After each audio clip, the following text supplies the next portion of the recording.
Good morning, one and all. Thank you to all those with Marian Sachs. I saw some people wrote some comments on another chat. Guys, you got to log into the right video. If you're not on today's date, Tuesday, 28th of April, log out of that video and start on the correct video. You got to look for the correct video of today's session. Doesn't help to be on a different video. So there's been a few comments from people on a previous video. I appreciate if you can comment on this video. Right, some more comments coming through now. Bernice Krause, good morning. Michael Stein, good morning. Felicia Jenks, Shirley Feldman, thank you all for joining us here. Please, others who are not on the right video, please log into the correct video for today, 28th of April.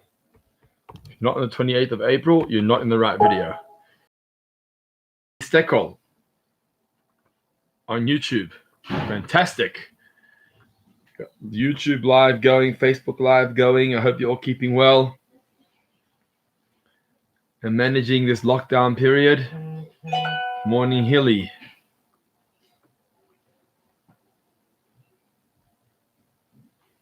While everyone's logging on, we welcome you all to another session of daily learning.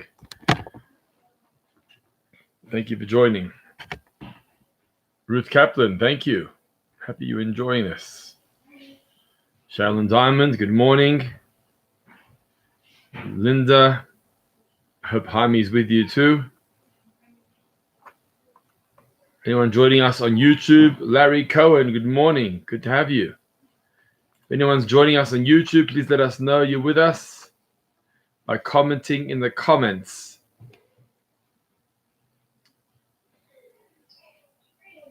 Thank you all for your good wishes. Shalom Diamond, thank you. Michael Stein, welcome, well done for recruiting Larry Cohen. I'm still getting comments here on a previous chat. Guys, please can you make sure you're on the right video, the right date, the live video. There are many videos that are not live. This is a live video. You got to look for the live video and join us here. I see a few comments coming through on previous videos. It's not going to help us today because nobody's going to see that. So just make sure you're on the right video. Norman Stein. Is Norman Stein with us here on this current video? Where's Norman? The regular. Every day with us. Manfred Kalmer, good morning. Thank you for joining us. Anyone in YouTube? Our YouTube participation is going up as well.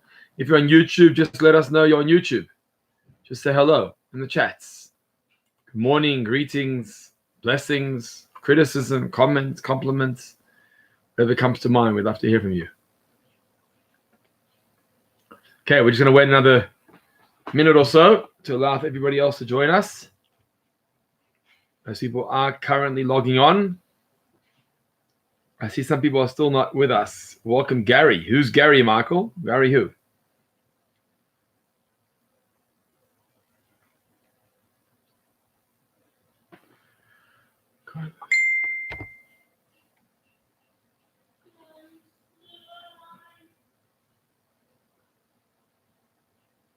All right. In 30 seconds time, we're going to start our learning for today. Shkoyach to one and all for joining us once again. Nice to have you all with us. Okay, just give it a minute. Once again, I ask you all to share this video. Look beneath your screen. You'll see a share button. Press on that button, share, and spread the news that what you're busy doing. Gary Trieger, okay? Thank you, Michael. Welcome to Gary Trieger.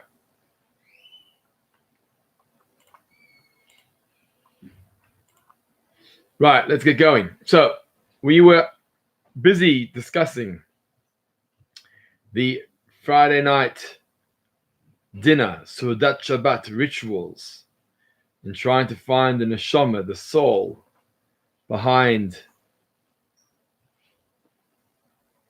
different elements of our Friday night services in the home around the Shabbos table. Good morning to Robert and Maureen Levy. Thank you for joining us. So yesterday we focused on Kiddush, I want to move on now to the vassing, the washing of hands, which comes next in the meal.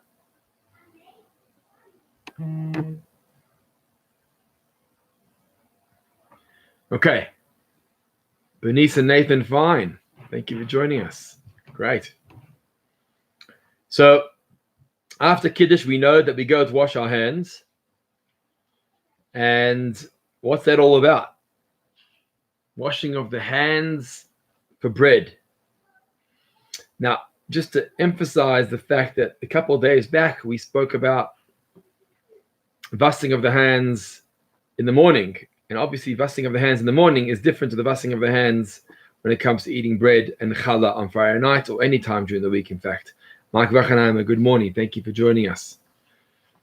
So, what's the background to the washing of the hands before bread?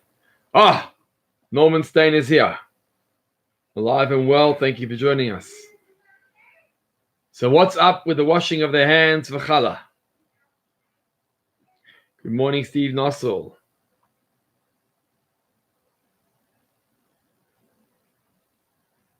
Good to have you with us as well.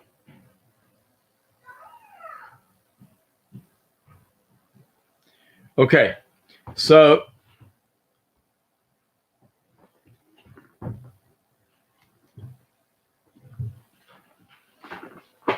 the washing of the hands for challah is done either 2 times on the right hand or 2 times on the left hand, or it's done 3 times on the right hand and 3 times on the left hand. Okay, I found it very, very important insight here, actually, with regards to left-handers, which I wanted to share. And I thank Natanya Joseph, who was one of our students in a previous class, who actually followed up with me on this. And we looked further into this topic about left-handers. There are different opinions as to what left-handers should do with the washing of the hands for the morning and or for bread. One opinion says that you wash the right hand first as a lefty. You wash the right hand first as lefties would do, to wash their right hand first. And another opinion says that a lefty is different to a right-handed, and the lefty will wash the left hand first. And it's in fact a machloket. It's in fact a debate in halachic poskim, halachic authorities, what a lefty should do. And they actually base it on a debate as to what is the reason, and this was a question that Wayne Miller asked a couple of days back, why is it that we wash the right hand first? And in fact, this debate is dependent on that question. Why is it that the right-handers wash their right hand first? This too is a debate in halachic authority. There's 2 opinions of why the right-hander should wash, why we wash the right hand first. One opinion says that the right hand is the main hand. It's the chashuv, it's the important hand. And therefore we start with washing the important hand first. Another opinion says that it's more of a Kabbalistic reason. It's because the right hand is the hand of chesed, of kindness. And so we want to wash that hand first. And this would be the debate. If we follow the opinion that we're looking for the important hand, well, the important hand for a lefty is going to be the left hand. But if we're looking for the Kabbalistic reason of chesed, of kindness, the right is always chesed.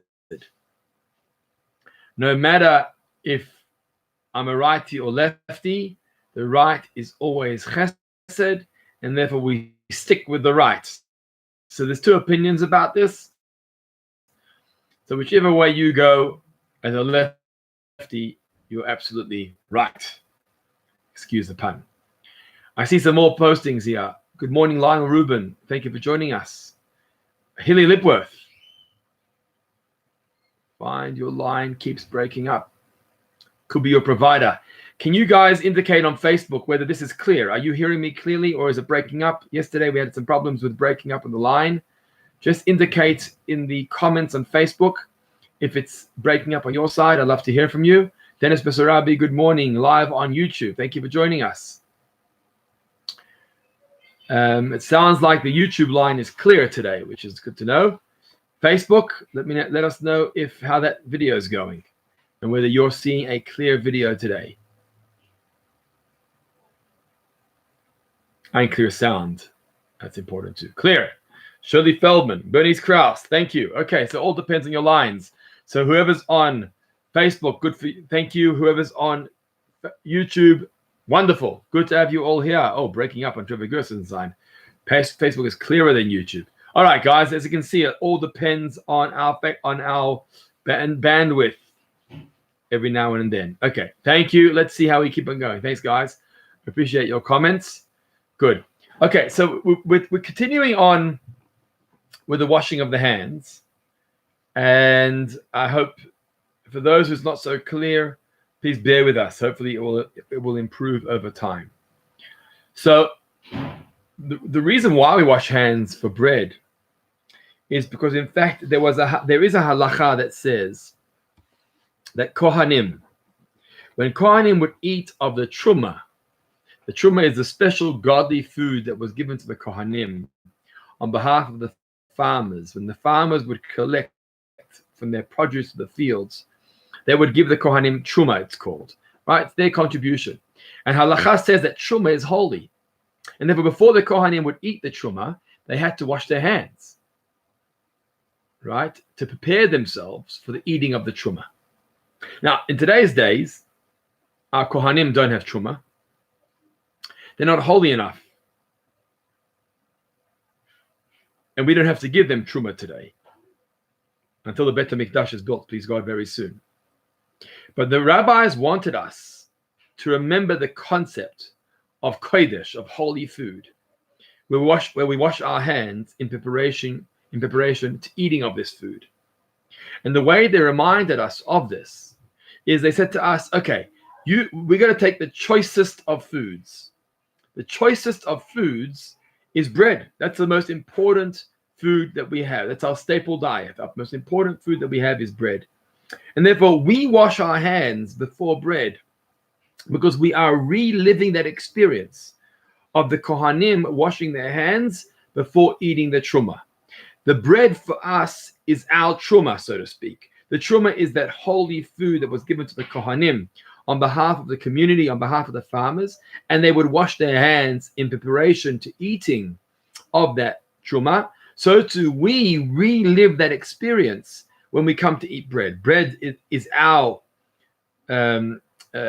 staple diet. It's our most important food. And before we eat of bread, we wash our hands too, to relive that experience of the Kohanim, eating of the truma.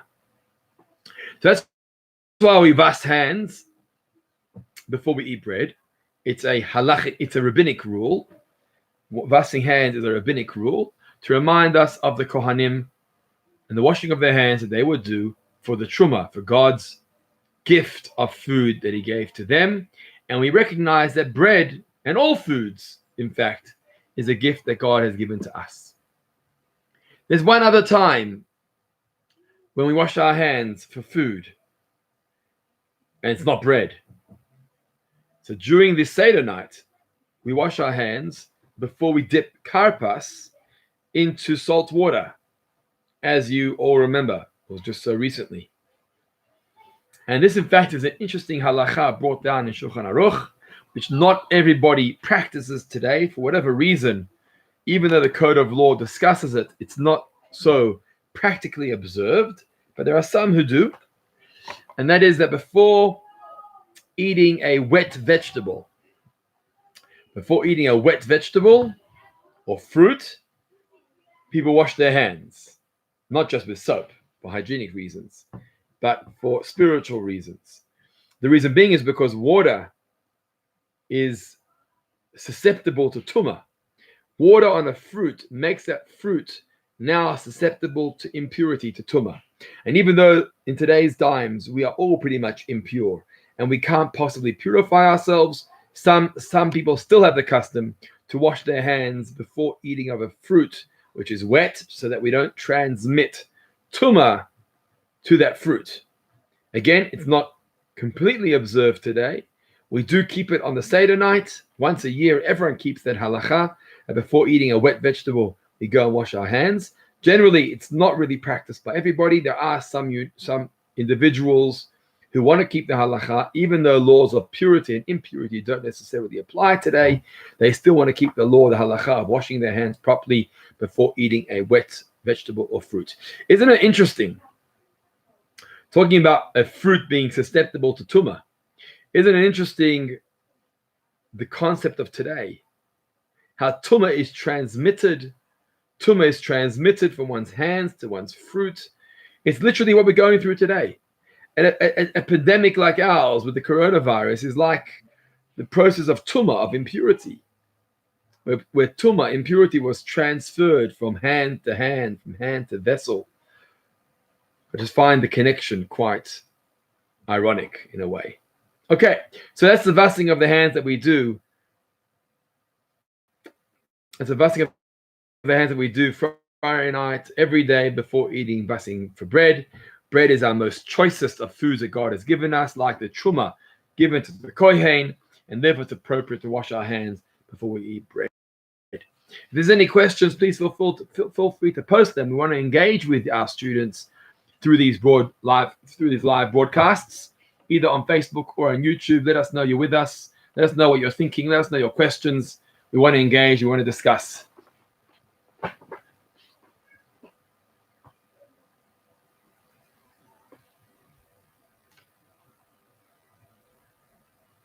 Okay, we're going to go on because we want to continue the theme of our Friday night dinner, our Friday night meal. So we've washed our hands,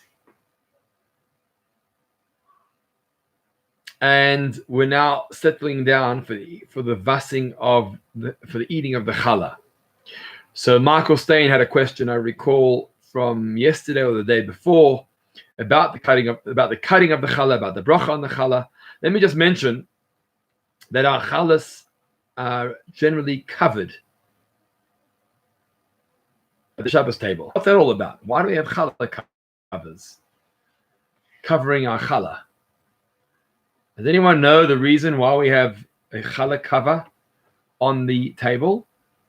On the challah, covering the challah? Let us know if you know that reason. Why do we cover our challahs? I'm going to wait a moment just to make sure that you've got time to post answers, either on YouTube or on Facebook Live, whichever one you're following us on.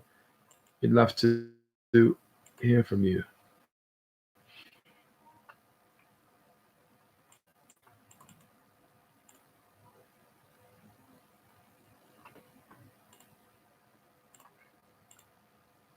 Okay, let's go on.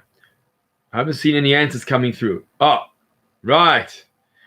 Thank you, Trevor Gerson, for sharing. Not to embarrass the bread, not to shame the kid. Thank you very much.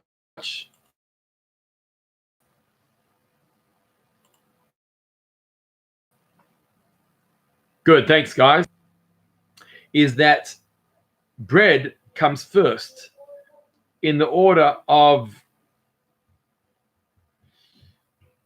so Steve Nossel, not the candles per se. It's got to do with the wine and the bread. The wine first is dew. Okay, Miriam Sachs brings another reason. Dennis Basarabi, I see your comment on YouTube. We're not embarrassing the bread while saying bracha over the wine. Fantastic. Good. So you all spelled it out correctly. The covering of the challah is that we don't want to embarrass the challah while making kiddush on the wine. Because let me just explain the debate. Why is there a debate? Why are we embarrassing the bread? Because if you look in the order of the Shiva Saminim, the 7 species of Israel, chita, which is wheat, or so'ora, barley, grain, comes before wine. Geffen is wine. Chita, so'ora, geffen. Geffen, it comes after. Good. I see Tracy Mindel's comment about each item being important on its own. On wine, this is because wine is mekadesh. Wine sanctifies a special day. So first of all, we want to sanctify. We want to sanctify the day of Shabbos. That's Kiddush. We first want to sanctify the day of Shabbos. And once we've sanctified the day of Shabbos, the night of Shabbos, we can then move in to the challah as well. So that's why we make Kiddush first, to sanctify the day, and then challah. But we don't want to embarrass the bread, because the bread deserves to come first. Chita so'ora, that's bread and wheat. They deserve to come first. So therefore we cover the challahs while we make the Kiddush. I just want to go back to a comment that Marian Sachs mentioned, that the challah represents the manna, the man from heaven. And as you know, that's why we have two challahs, because on Friday we collected 2 portions of manna that lasted us for Friday and for Saturday, Friday and Shabbos. So to remember those 2 portions of manna, we have 2 loaves of bread. And those loaves of bread are covered. Just like the manna was covered by the dew as they came outside to collect the manna was covered by dew, so too our challahs are covered too. Now our challahs are not just covered on top with a cover, but our challahs are covered from the bottom as well. That's why we have a challah tray, a challah board or a challah tray covered by the cover on top. So now we have a bottom and we have a top, exactly as the dew protected the manna from the bottom and from the top. So too we relive that experience on Friday night and Shabbos day. Tracy Mindel, I like your comment about the importance of each item, and each item on the table having its unique purpose. You know, that's important. Once again, if you're joining us on our live broadcast, please let us know. Give us greetings, Facebook, YouTube, especially if you're from overseas. Any Israelis or Australians or Americans or others who are joining us, please let us know you're with us. We'd love to hear from you in the comments bar below. So moving on to the bracha. So Michael Stein mentioned something, as I mentioned. He mentioned making a mark on the challah. We make a mark on the challah. We cut the challah. We don't cut it. We just make a mark on it before we say the bracha. What's that all about? So the answer is, Harvey Teller, all the way from down under. Shkoyach, Shalom Aleichem, Harvey. Harvey, I remember all the years of my youth growing up in Melbourne, Australia, davening towards the back of the Yeshiva College, Yeshiva Center Shul. On Friday nights, we sat there on the aisle of the left pew, the left side of the shul, and Harvey Teller was on the right side of the shul. And that's where the Tellers and the Stearns would daven on Friday night. Wonderful to see you joining us. Sure. No, very good. Thank you. Thank you for joining us. Okay, so Tracy has a question. Need to ask about your Shabbos candles.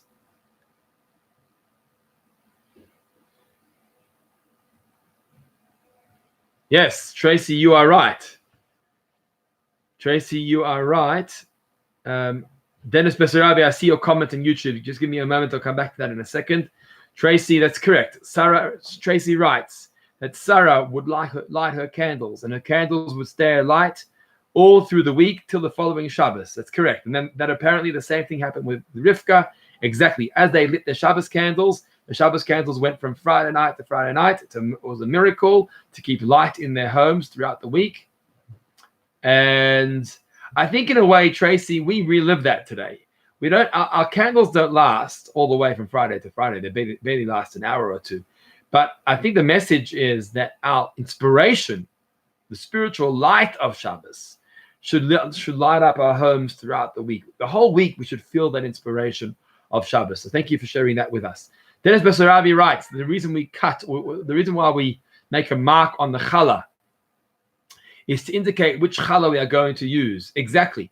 So the reason being is because we want to make sure that the bracha is said as close as possible to the eating. Because every time we eat, you're supposed to be ready to eat. You don't make a bracha and then stop. And so we've got a problem here because we make hamoitzi lechem min haaretz, and then before eating we can't eat yet because we haven't cut the bread. And by the way, why don't we cut the bread before eating? Normally we cut the bread before eating. Normally if you have a roll or a slice of bread or something, you'll prepare your bread for yourself before you make a bracha to eat. Why is it here that we're making a bracha first? Because we want to have the 2 full loaves. That's why. We want to say the bracha on the 2 full loaves of bread, which is the lechem mishnah, to remind us of the manna. So it's almost catch-22. We want to have 2 full loaves of bread, but you're not supposed to make a bracha on hamoitzi and only eat so much longer after. So what do we do to bypass this problem? And one of the things we do is we make a mark on the challah. Making a mark on the challah sort of cuts it cuts the time. We've indicated already which challah we're using. We're close to the process of eating, a little closer, rather than having the dilemma after we made the bracha, cutting or not cutting. Am I cutting the bread, not cutting the bread? So that's the reason why we mark the bread. We mark the bread to show which challah we're using so that we can go straight from the bracha into the cutting, into the eating, and make the eating as close as possible without a hefsek, without an interruption between the eating and the actual bracha of hamoitzi itself. Thank you, Harvey. I will send regards to my parents. Appreciate that. So that's the background for the cutting of the bread and the hamoitzi. And also, I just want to clarify something else. Helen Feinstein, I see you're commenting on our video, but I don't know if you're commenting on the right video. To me, it seems like you're commenting on a previous video. It's not coming through on this particular class today. Please go into the video of today, and that's where you'll be able to comment more clearer. Another point interesting to highlight regarding the cutting of the challah and the eating of the challah is that many people cut the challah into many, many pieces, almost for the whole family, and only then take a piece to eat for themselves. Now, you see the problem with that. The problem is very nice and very sensitive that you're cutting for everybody, before you eat of yourself, but you've got a problem because you said hamoitzi already. And ideally, if you said hamoitzi, you should be eating as close as possible to your cutting. So really what should be done is that as you say the bracha of hamoitzi, you then cut yourself a piece, eat of that piece yourself, and only then go on to cut the rest of the pieces for the rest of the family, so that you've already eaten as close as possible to the making of the hamoitzi. Hopefully that was clear to you. Okay, another important highlight in the Friday night dinner, Sudat Shabbat, which I'd like to focus on, is the Zmirot. Okay, Zmirot means songs and tunes. Part of the Shabbos experience, we have Kitka. Robert Levy, what do you mean we have Kitka? Does that mean small rolls? What do you mean by that? We have Kitka. Just clarify that comment. I'd appreciate that. Good morning to one and all. If you just joined us, thank you for joining us. Let us know you're with us on YouTube Live, Facebook Live. We're close to 40 students that are currently live right now. So that's fantastic between the 2 different platforms. Any questions? Let us know. Robert Levy, we're waiting for your response. That's what we call it. Yes, that's true. Kitka. That's right. Exactly. We call it Kitka. All right. So the truth is, in Australia now, in Glick's Bakery, as we call it, Glick's in Carlisle Street, Harvey Teller would know, that people know what Kitka is now, thanks to the South Africans who have permeated the social life of Melbourne, Australia, or Sydney, or Perth, wherever it is. Everyone now knows what Kitka is. Got it. Okay, so moving on to Zmiris. Zmirot means tunes and songs of the Shabbos table. And that's the beauty of the Shabbos table, is that we're able to sing songs. Please don't interrupt. This is really enjoyable. Thank you, Bernice. Appreciate your input here. So the point of Zmirot is that song is an expression of the neshama. What we said earlier is that the neshama comes in. We're taking in the neshama. The neshama is absorbed, and that's if it goes back to our discussion yesterday. When we wave our hands at the Shabbos candles, we're bringing in the neshama. The neshama is coming back into me, right? The whole week around, my soul was involved and engaged in outside activities. Comes Friday night, comes the dinner, Shabbos dinner, and I start waving my hands by my eyes when I light the Shabbos candles, and my neshama comes in. How do I touch base? How do I feel this neshama? By davening, I feel the neshama. By learning, I feel the neshama. By singing Zmirot, I feel the neshama. Song is an expression of the soul. When I sing a song around the Shabbos table, whether it's the Mayedidut song or it's the whatever you choose, it doesn't have to only be a Shabbos tune. It can be any tune. When I sing song, when I sing Zmirot, it adds a sense of neshama. It adds a sense of soul, of sanctity, of spirituality to the Shabbos table. And so it's important to sing songs, especially with the children. Ask the children to sing along with you, the grandchildren, sing the Zmirot, because singing songs, singing tunes brings everyone together. It brings a sense of spiritual. Also, what's unique about song, about Shira, is that it unites people. What do I mean? What do I mean by that? It unites people. Well, when we're davening, your intention and my intention whilst davening could be different. You understand more of the words, I understand less of the words. I'm thinking about that, you're thinking about this. So prayer is a more of a personal thing. Even though we daven in a minyan, it's true, but there are 10 individuals, minimum 10 individuals davening in that minyan, and each person who's davening is sort of thinking about something different.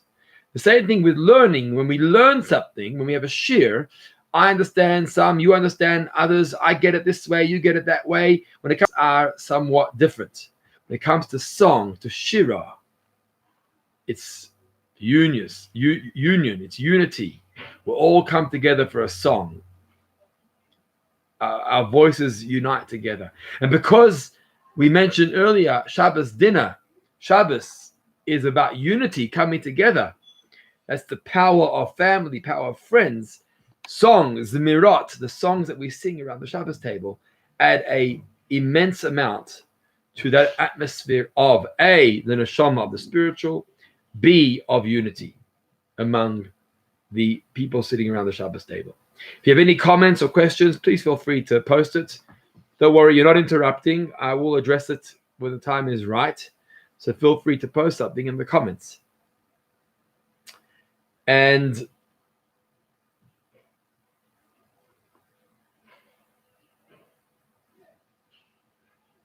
let me know if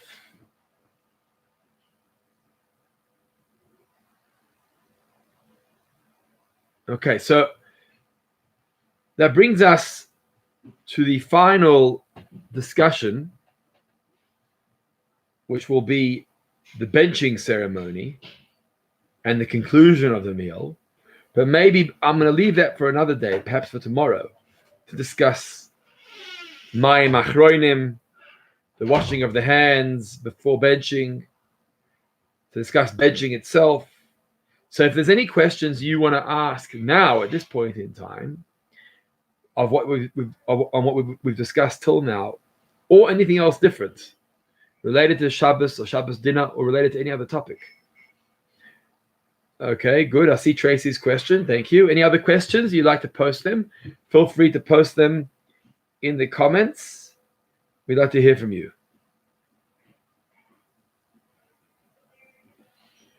So Tracy has a good question. I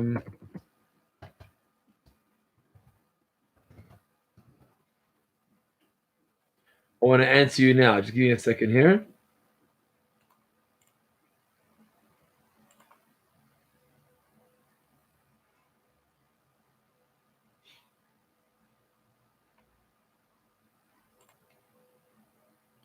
Is there any significance of pulling the challah There are those that do pull the challah. Maybe Sfardim, Trevor. Perhaps they pull the challah. I don't think Ashkenazim pull the challah. I think Ashkenazim cut the challah. Bring on the Shabbos. Relevance of salt on the bread. Good one. Thank you, Larry Cohen, for that. Salt on the bread. Just give me a second here. Svardim pull. Thank you, Simeon. Yeah, okay, that's what I thought. That's what I thought. Okay, good.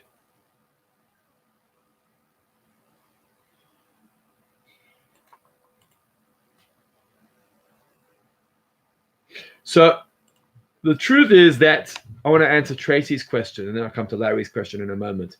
Tracy's question was, who started the Zmirot? So, for example, there's one of the Zmirot called Menucha V'Simcha.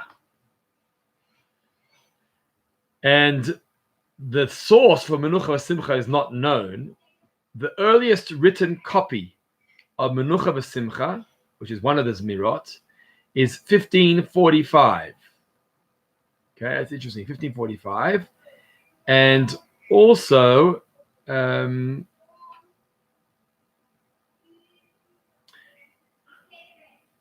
they say it's associated to a Moshe, because his lettering is in his name is in the lettering of the song. So 1545. The truth is that we know that Kabbalat Shabbat was written in Tzfat by Reb Shlomo Alkabetz and the times of the mystics, which is the 1500s. So I would imagine that the Zmirot of Shabbat were written in a similar timing as the Kabbalat Shabbat and the authors of the Kabbalat Shabbat, which was again written by Reb Shlomo Alkabetz and the Tzfat mystics in the 15 and 1600s. I would imagine that that's when the Zmirot come from as well. Also, they're written in a similar style where their names are alluded to and hinted to in the different paragraphs of the Zmirot and the davening. So we explained, Bernice, why we have two challahs, to remind us of the double portion of manna that we accepted on the Friday in the desert. Larry Cohen asked a question about salt. So the answer is that salt is something that came together with all sacrifices on the altar. So every sacrifice had salt as part of that sacrifice. So we look at our tables, and our tables in a way, our tables are our altars, which means when we sit around our table, we are observing and keeping our connection to God. That's how that's our altar. And so we have salt on the table, especially with challah, to remind us of the salt that went together with the korbanot. Dennis Bessarabi says relates to breaking bread. Yeah, the comment of breaking bread. I assume you're commenting regarding the pulling of the bread, but I think that's a Sephardi custom. Isn't really an Ashkenaz custom. Ashkenaz do cut their challah. Okay, wonderful. Thank you for engaging. Thank you for asking. Thank you for being part of our learning experience, our daily learning. We continue tomorrow, 10:30 a.m., same place, same time. And we'll be focusing on the conclusion, on the end of the Shabbos meal. But if you have any other questions or further questions, you're more than welcome to share them, post them, message me, and we can address them in time. Have a wonderful day ahead.